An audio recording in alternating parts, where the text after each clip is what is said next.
Okay, next time. Right, bollocks to the aero braking. I'm just going to slow down as fast as it'll let me. Time warp, hit the atmosphere. Just let it go down as fast as it lets me. And then time accelerate to like 10 kilometers up.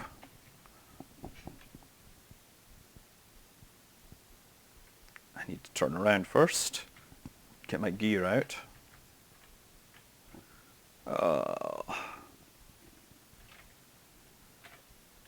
It's nice to have the physical time acceleration, I have to say, but I'm gonna have to remember to turn it off when I'm landing. Slow down, slow down. Yeah, let's just see where this puts me. It's probably going to put me on another slope. This is why I'd like to have mechanical jab, I'm sorry. Do not think less of me for it. I shall out-mathematic mechanical jab any day of the week. Okay, let's just start killing our speed.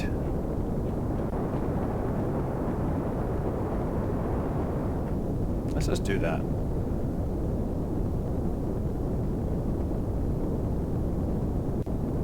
Imagine we don't have full thrust available to us. This will give us some degree of control. It does look like that's a pretty steep slope though. I suspect I am going to be falling over again this time.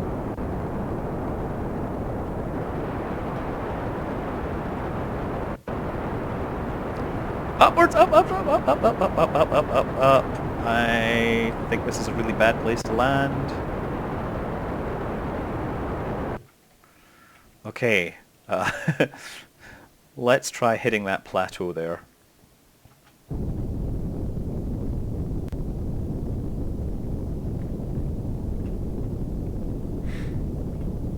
Oh dear. I am so glad at least there are saves, because the old days when you basically had to land on the moon without any saves was awful and painful. And yes, it was the most horrifyingly stressful experience I've had in any video game ever. Okay, we gotta get some more, kill some more horizontal velocity. I think this ground is less...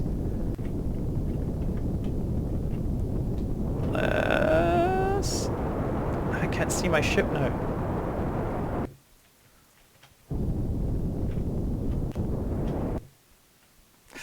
Ah, bollocks.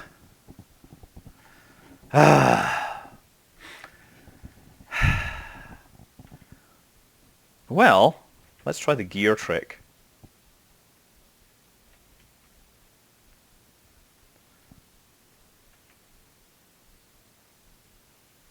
No, he doesn't want to go that way. Ah, jab. What are you gonna do? What are you gonna do, jab? I wonder how high you can jump on this anyway. Oh. That's not so bad.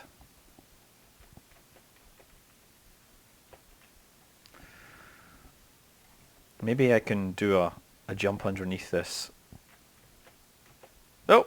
Maybe if I jump, maybe I can do the trick that I did on the moon. Oh, look, he's up here now. It's like Mario! Oh, no, he's down. Okay, let's get back inside.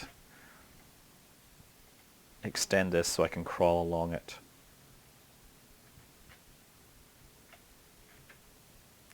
Oh, come on! Get back in. What are the odds that this does anything useful when I fire it up?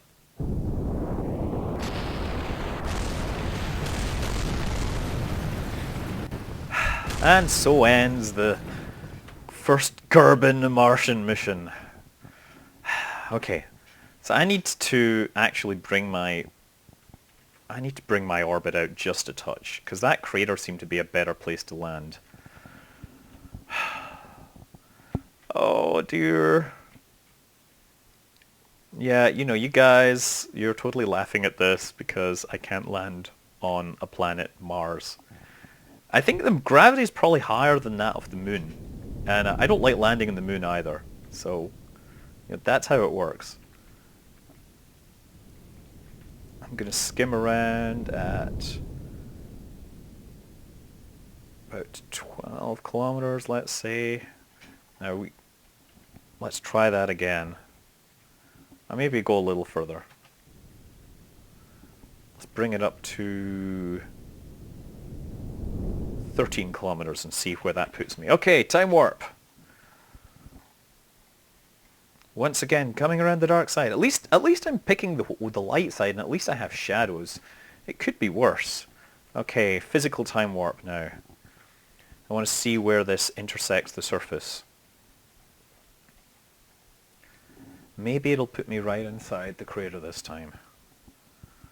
Or maybe not. Oh, nice. I do like the look of this planet.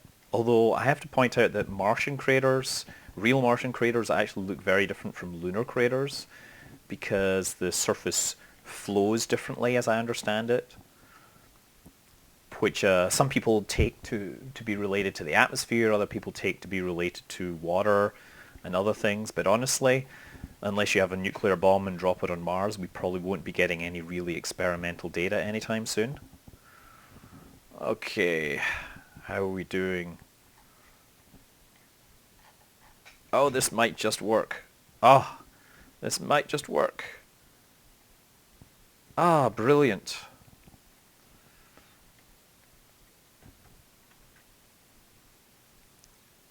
Okay, that is our crater. And so we want to just kill our velocity here. Let's just start killing our velocity. Oh yeah, and let's fix this stage before I forget, because that would be really unfortunate.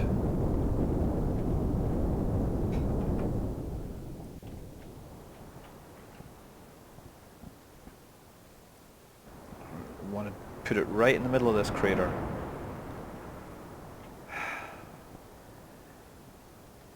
I'd really like to be able to save in the atmosphere.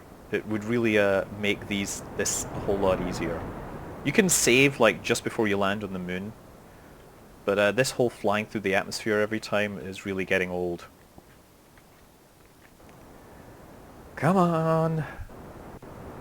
Just gonna kill all your horizontal velocity. Okay, that's us looking good. Like, the atmosphere is barely enough to do anything. It's not enough. It's not like planet Kerbin, where the atmosphere will kill your velocity to a slow jaunt. This will just be enough to slow your orbit, but not enough to actually finish the job. Okay, 10 kilometers. I'm going to keep a small amount of thrust running on this. The idea being that these little engines, the vectoring, gives me some degree of control. It is now, well, my parents are going to be here in 3 hours and I really have to get this finished. It would be unseemly for me to not have a landing video out on the first day. 178 meters per second. Let's try bumping that up a bit. Okay. Come to me. So I'm actually going to look on this angle because I think I'll see the shadows sooner this way.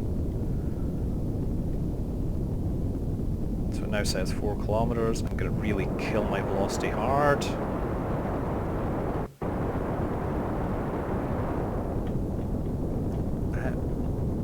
How high I should probably pay attention every time I do this as to where the actual surface altitude is, because that is always a problem. Oh, let's do this. 30 meters per second. That's really starting to look like a texture.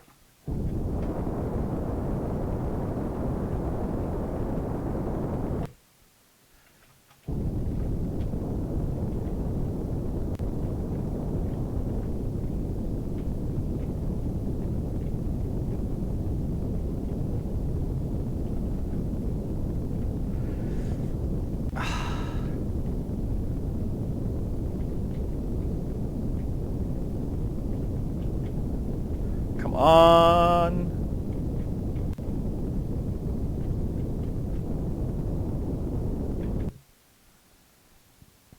Yes! No! No! No! Yes! Yes! Oh! Yes! Oh my goodness! Oh my goodness! Okay. Whew.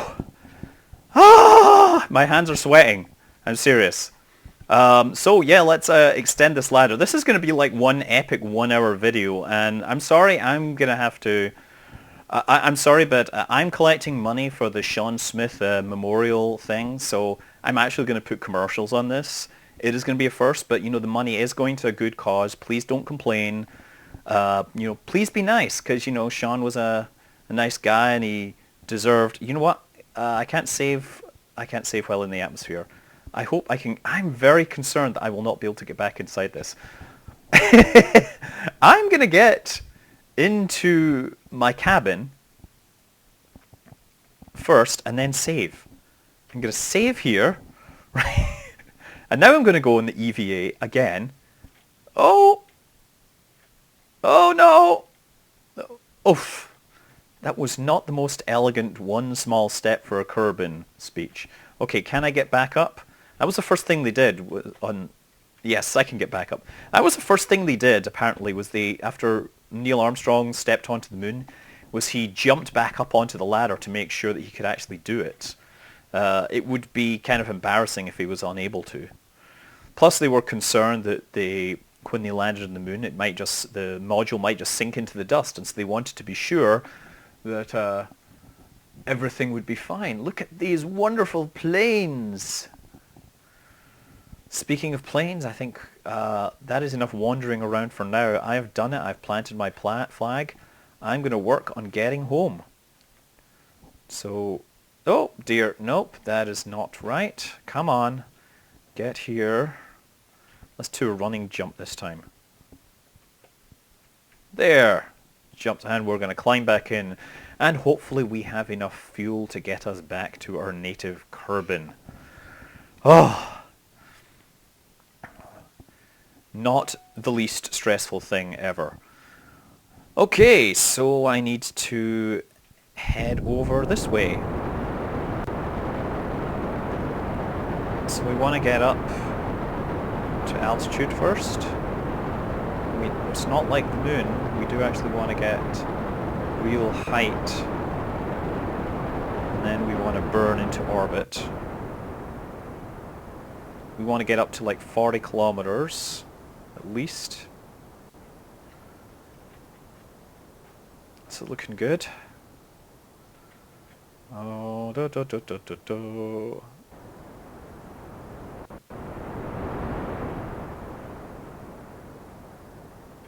Oh dear, no, get back there. Let's stop that for a second. What altitude am I at? I'm almost out of fuel, so let's just burn the rest of this fuel. Okay. So now I'm cruising up to my orbit. And I guess I'll just keep burning. I'm going to burn at 90 degrees now though. Because the last thing it would suck actually to get into orbit and then fall back because I didn't have the fuel or the thrust. 60 kilometers! You see, again, it'd be nice to have Mechanical Jeb here just to tell me the numbers. Just to tell me when I can stop burning. 700 meters per second. Now, I am wanting to go... Actually, I can go straight into my... Oh no, I don't want to go straight into my burn because I need to find out where the planet Kerbin is. So I'm just going to stop here and circularize my orbit. Oh, you know what? I probably need to go into high orbit simply because it's the time acceleration is going to screw me over if I stay up there. So the time acceleration will tell me that I can't accelerate at 100k, you know, at the altitude I'm at, which is going to be really annoying because I actually want to fly out. I want to synchronize myself up with the planet Kerbin. 250. Let's go to 300 kilometers. That might be enough. Okay. So we time accelerate all the way up to 300 kilometers and we lose the remainder of this ship here. Man, I'm going to get 1,000 time acceleration. That is not going to be enough to wait for the planet Kerbin to come around. I'm probably going to have to go even higher still. Which sucks because it means I can't take advantage of, you know, ye old-fashioned awesome Oberth effect. There's just really not any good way to do time acceleration. So I guess I'm going to put myself out beyond the orbit of Ike and park it there while we're waiting for the planet Kerbin to come into location for me. I'm hoping that, yeah, I get plenty of fuel. That's not going to be the issue. The issue is going to be lining up the planets. I'm not wanting to visit Ike. I could visit Ike. I could visit Ike. Shall I visit Ike? How about I visit Ike? It's roughly there. And there. Okay, let's do a fly past. Oh, no. Where did you go? I saw you a second ago. I saw your fleeting phantom flyby. I really want to go back to Kerbin though, because then I can call this video done. Nope.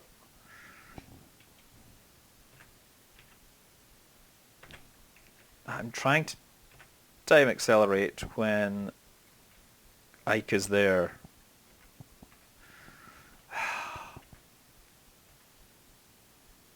It's not sure.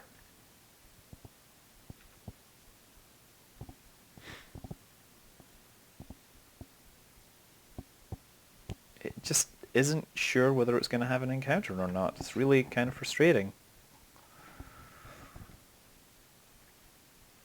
It's a phantom flyby, as I said. Okay, I'm going to burn up this way to maintain my altitude a bit longer.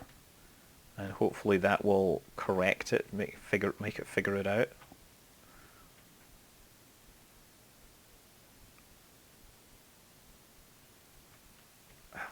Okay, come on. Give me this. Oh, there we go. Thank goodness. Oh, no, not too fast. Now, how big are the mountains on my Ike, I wonder? It looks pretty solid. Let's fly by it. Just get a look at it from above. Well, yes, I guess they're lower than 20 kilometers. Or maybe not. I haven't reached my periaps. Please don't crash.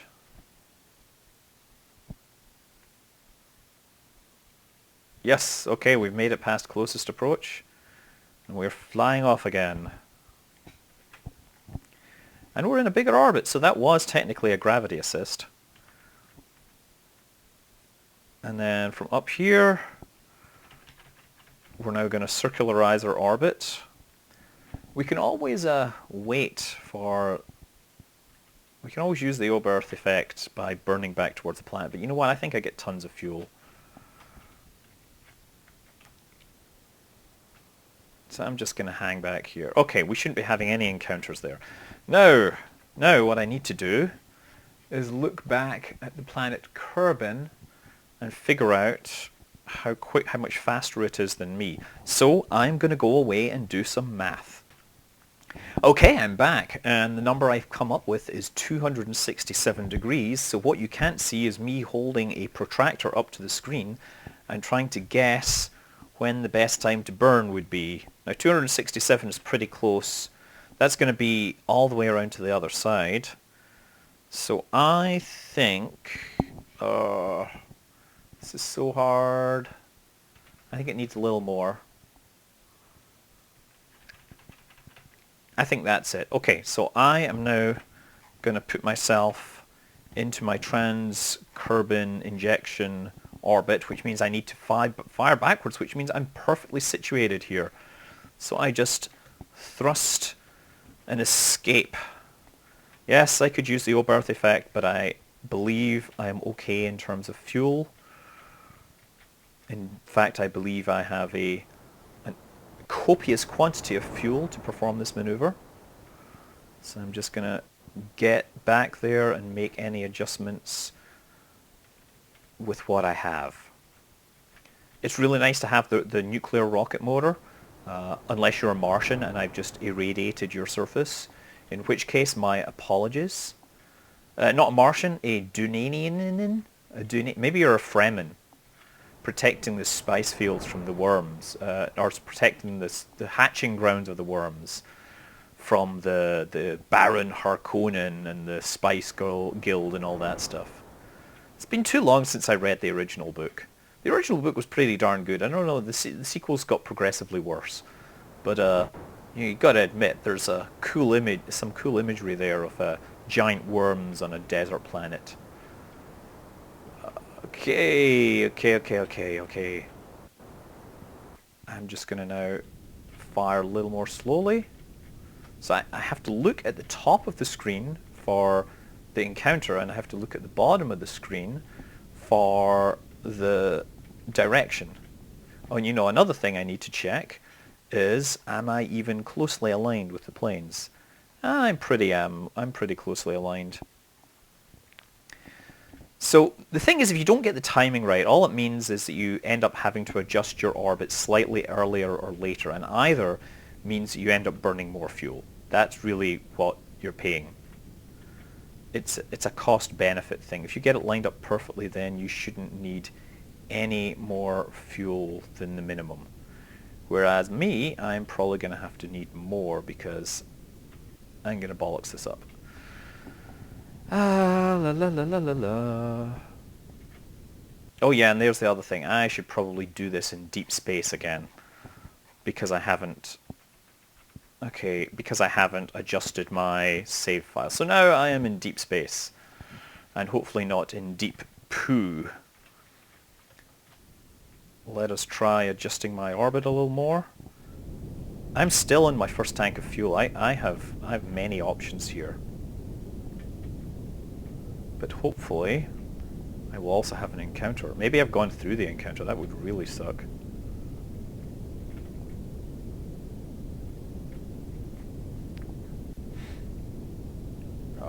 So I guess physical time simulation only happens when you're in the atmosphere.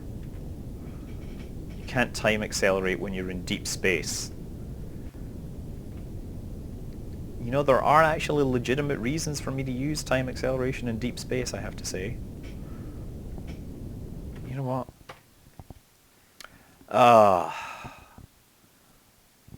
I'm kind of concerned. You know what? I'm just going to keep burning and hope that I encounter the planet. I'm kind of concerned I may have missed it completely now.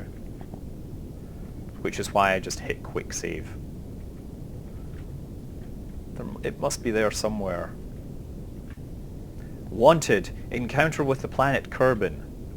Just one. Preferably as close to the atmosphere as possible.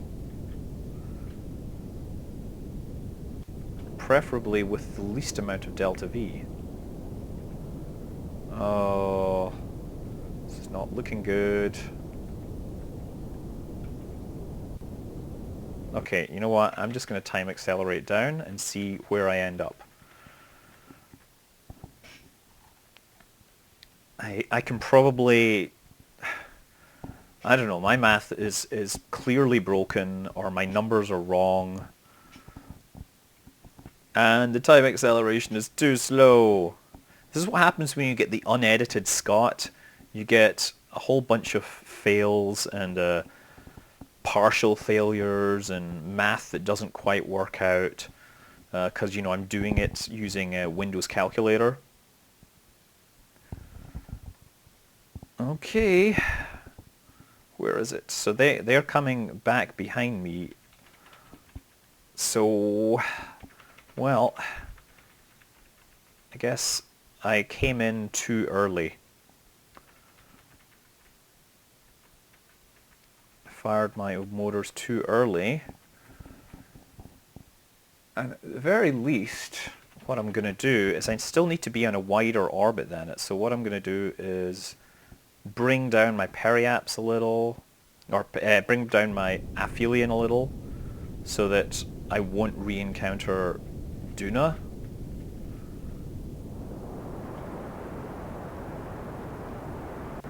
And then perhaps I will have another encounter.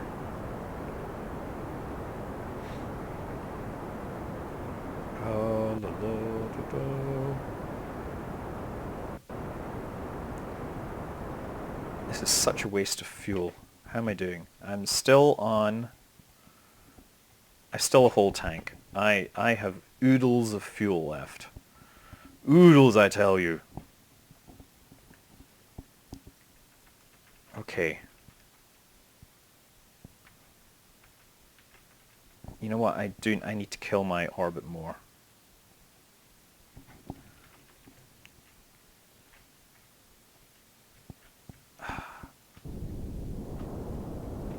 I'm going to bring it right down close, and then I'm going to circularize. 18. See, ideally I would have just intersected the planet Kerbin and then adjusted my trajectory into the atmosphere and essentially needed no fuel to return. But bollocks to that then. Yeah. So much for that plan. Instead, I'm going to have to burn all this excess fuel, put myself into a somewhat reasonable orbit. Oh! There we go. We saw something. We saw something. This is it. Because I'm so far away, the rendezvous come and go in but a moment. Come on. I need to get Jeb home so he can have his victory speech. And so he can win his bet. Oh, there we go. Kerbin encounter. Oh! I tell you, this is going to be one epic long struggle of a video, I don't doubt it. Well,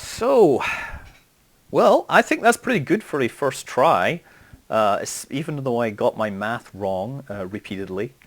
I don't know what I did. I guess I'd need one of those third-party applications that lets you measure angles on the screen or something. It's also possible that the perspective, because you're not viewing the orbits exactly straight on, that could mess up my view. But we're coming in towards the planet Kerbin, and I'm going to wait until I'm about 10 days out again and adjust my target, because we do want to actually hit the planet. We don't want to miss. And it's more efficient if we get as close as possible. Test Duna debris. Okay. 12 days out. 10 days out. There we go. So now, again, try to adjust for my encounter. So what I want to do is probably burn towards the sun to bring my trajectory down. And that should bring my trajectory closer to... nope, that isn't working. You know what I'm going to do, actually, is I'm going to slow myself down so I encounter the planet earlier. How about that?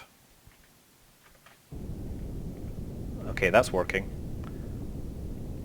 I shall do that then. You know, one of the things that might help the game is we have these invisible sphere of influences, and once, you know, the orbit interacts with it, you can adjust it a little easier. What they should have is like larger encounter spheres. Now, they're not the same as sphere of influence, it's just like a visualization tool. It doesn't affect the orbit. Make it like 5 times larger, because, you know, you really are aiming at tiny targets.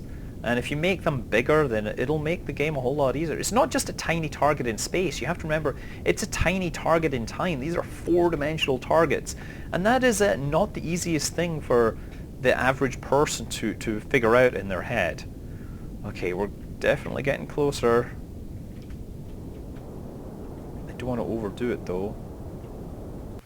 Now, it looks like I might be coming under... It's so hard to see. It looks like I'm coming under the planet now. So I'm going to boost upwards. I need this one. I need to go north. Go north, young man, so that you may smack into the planet and live to tell your tale. There we go. Looking good. 8,000, 6,000, 5,000, 4,000, 3,000, 2,000, 1,000. Oh, and then we're zipping around the back now.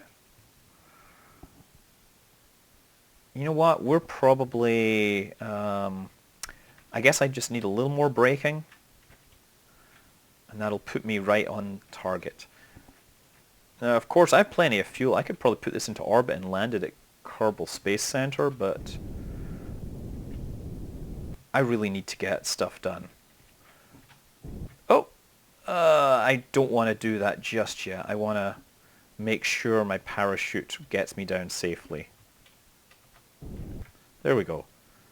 Ah, come on! I totally overcooked it again. The ways of my ineptitude are multitude. There we go. 38. I want to get below 38 though, although it'll probably mess me up. Listen, that's going to be good enough.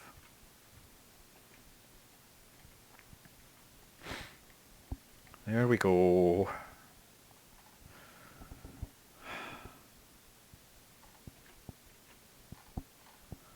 The ways of my ineptitude are measured in their multitudes. Ah, there's a certain ring to that. Where are we? It's the planet Kerbin should be below me, no? I guess I can't see it against the sun. I wonder if we'll have like a cool, this will come out of an eclipse. There is the moon, I think.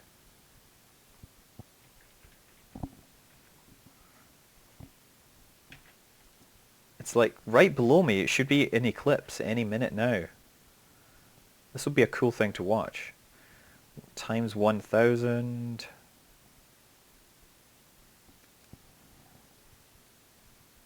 Where's the planet Kerbin? There, it's coming out. Look at that. That is kind of cool, falling straight towards the planet Kerbin like that. I have no idea where I'm going to land, though. Well, I can, of course, view this from the outside.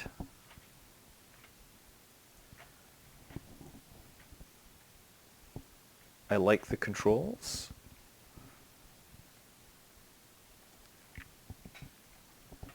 Let's watch this. I'm going to watch the descent from inside the capsule. There we go. Now, what I have to do is eject the parachute. What do I want to do? I want to come back here. Of course, I have plenty of whoa! Thrust. I could totally just try a soft landing it. I wish there was a way to activate my parachute by right-clicking on it.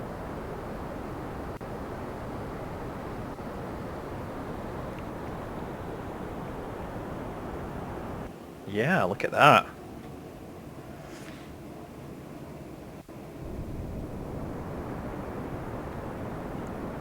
It's way worse fuel usage when it's inside the atmosphere.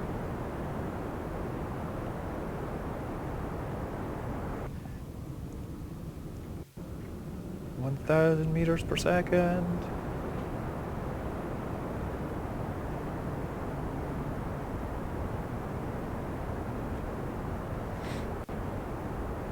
(30, 34, 27.